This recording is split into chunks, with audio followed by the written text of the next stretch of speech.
This is a reckoning die. It's a standard, normal, six-sided die that has been augmented with a horizontal bar. Well, it's meant to be horizontal anyway.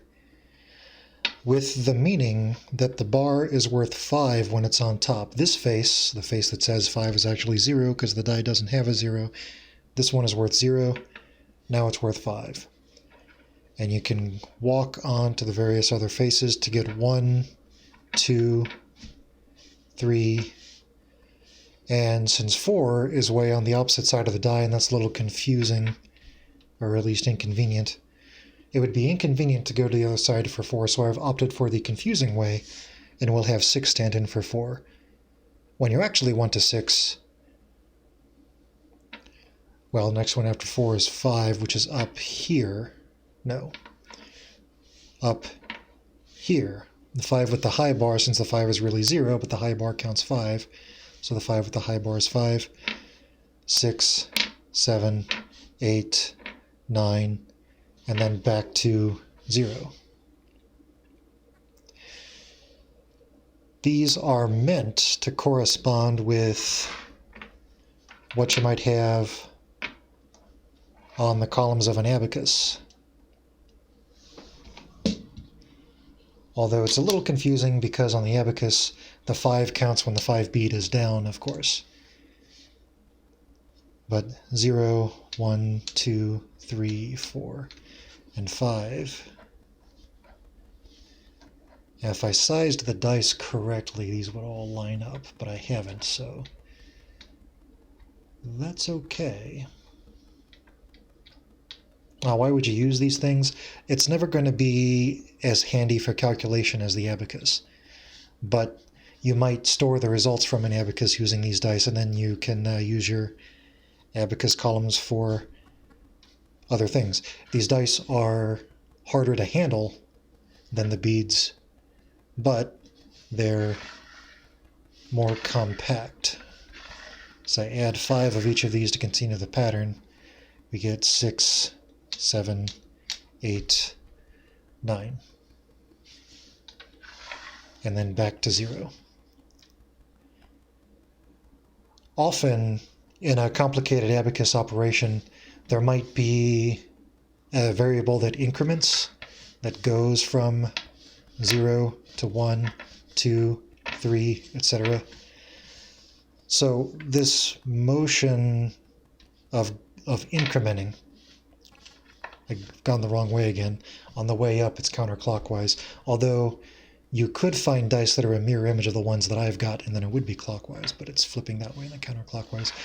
I have some training dice here, which are emblazoned, inscribed, sharpied, with some indications of which way to go. So we're starting here on the 0.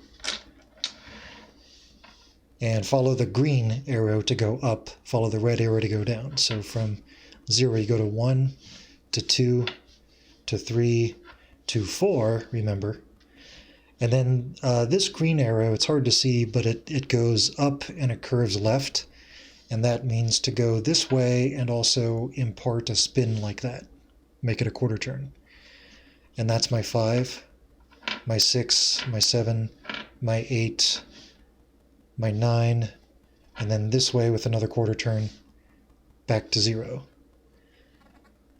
If I wanted to decrement the die, I follow the red arrows. This one goes to the left and then clockwise turn. 9, 8, 7, 6, 5, quarter turn. This is 5. The quarter turn is clockwise. That was my mistake. This is why you need practice. 4, 3, 2, 1. Now, it really is annoying me, now that I see it, that the 4 face, I don't have a marking on the 4. I actually don't have a use for the 4 face. I guess I could mark the 4 face so that you could use it in those applications when you're not. We'll just treat the... We could just treat the 6 and the 4 as synonymous. Or the 4 might have some other functions. I mean, if you see a bunch of 4, that would be an unused die if you wanted to say 12, and then for some reason you wanted to have a gap and say 57. Oh, there you go. Now it's these dice say 12 and then 57, and they have the advantage that you can pick them up as a unit, move them around if you need to.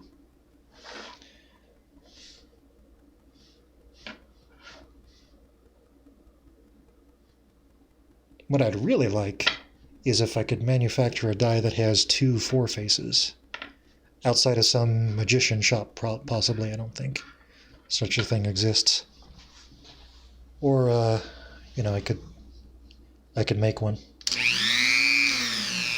This one isn't going to take much speed, I don't think.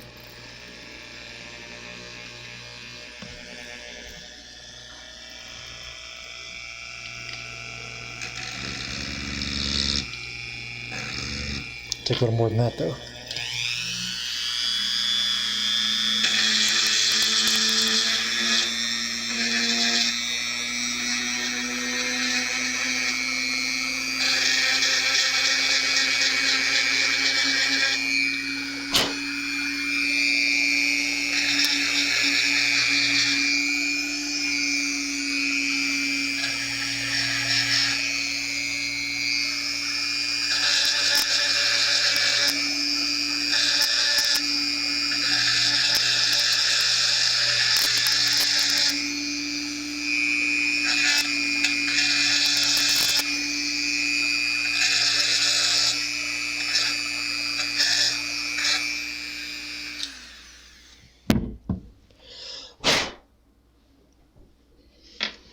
Now, it's hardly flush, but you certainly get a better 4 impression that way, I dare say. Let's try that again on one of these that I've already marked up as a training die. See how I like it.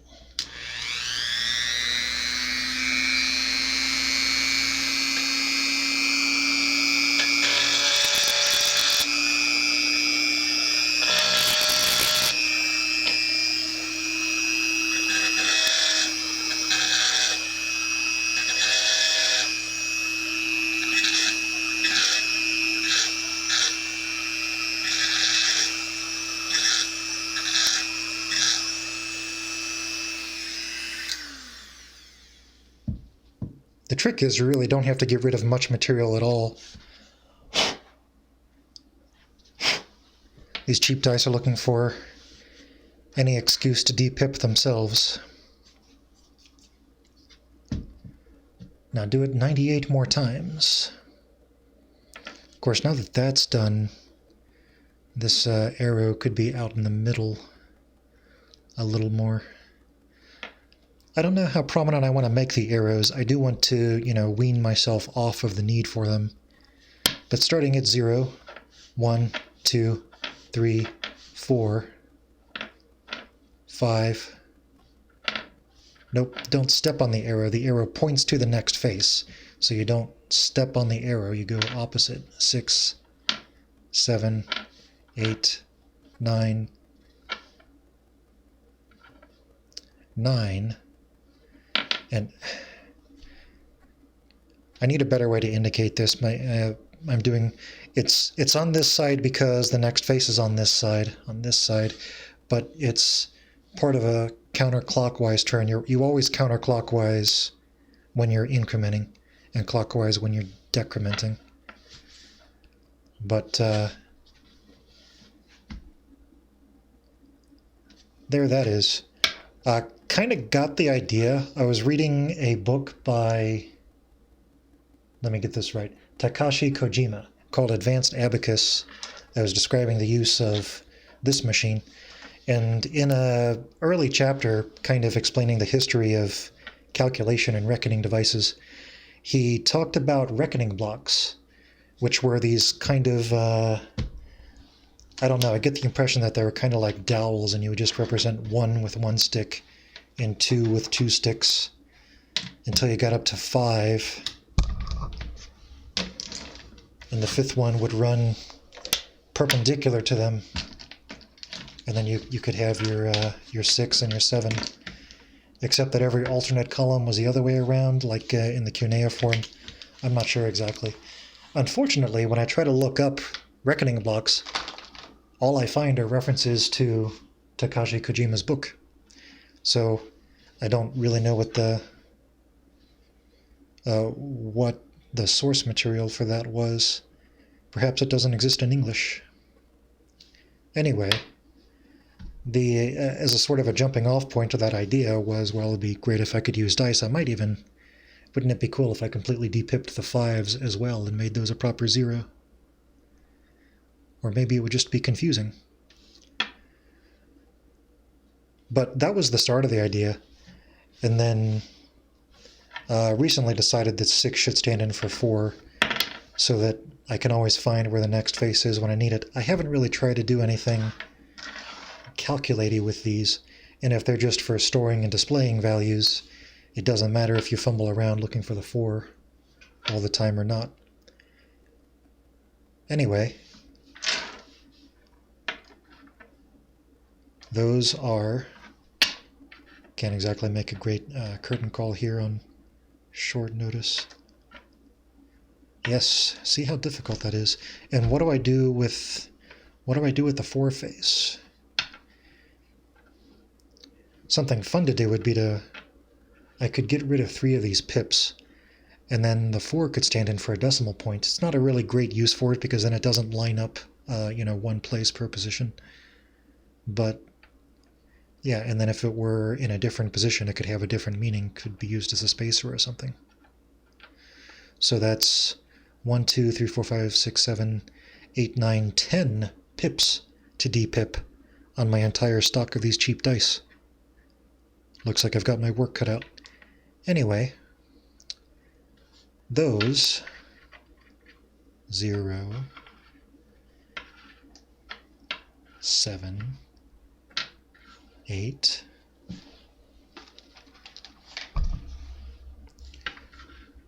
9. Where's the other one that I depipped, though?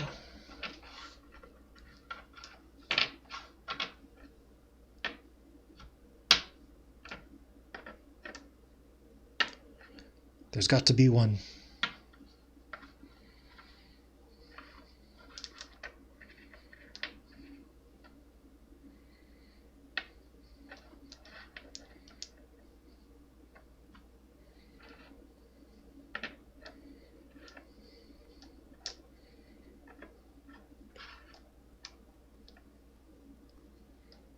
Anyway,